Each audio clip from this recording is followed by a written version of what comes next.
Welcome to the Cedar Valley News Podcast, where the voices of a small town meet the headlines shaping our world from the front porches and fields of Cedar Valley. We bring you reflections, stories, and questions that matter, connecting real lives to real events for faith and community. Walk hand in hand with today's headlines. This is a Cedar Valley News, sponsored by Readers and Writers Book Club.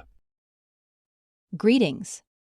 This is Teresa Nikas, and I'll be your host for today's Quiet Echo episode. When the headlines whisper, every week ends the same way: too much noise, too little peace. We scroll through headlines, turn up the volume, and argue until the stories begin to sound like echoes of themselves. But this week, something quieter caught my attention.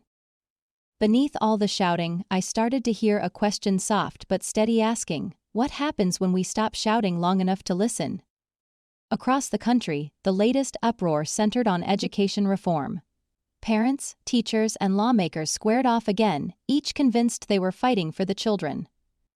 Yet somehow, in all that fighting, the children sat waiting for adults to remember why schools exist in the first place. To teach, not to fight. It made me think about us here in Cedar Valley. We aren't so different. The same tension runs beneath our own streets. At city meetings, on social media, even in the quiet of Sunday, Puzu can feel it. We've all become fluent in statements but strangers to questions. We know how to argue but have forgotten how to wonder. Every meaningful change in history began with a question. What if? Why not? Could we? Those words shaped revolutions, discoveries, and faith itself. But today, we seem to fear them. Asking feels like weakness in a world addicted to certainty. I'm wondering what would happen if we met disagreement not with defense but with curiosity. If instead of trying to win, we tried to understand. Listening isn't surrender, it's strength. It's the quiet courage of those who care more about truth than victory.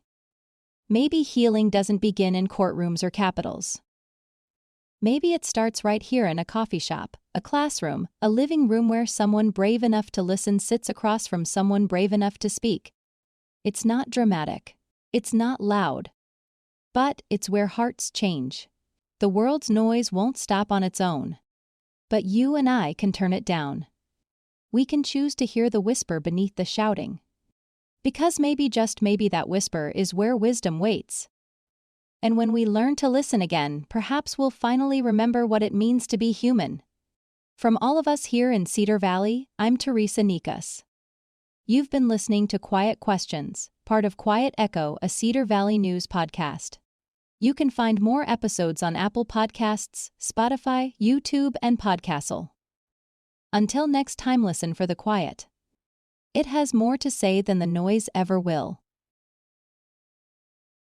You've been listening to the Cedar Valley News Podcast, where small-town voices meet the headlines shaping our world. From faith and family to front porches and fields. We'll be back with more stories connecting real lives to real events. Until next time, keep your porch light on, your faith strong, and your heart open. This is Cedar Valley News, sponsored by Readers and Writers Book Club.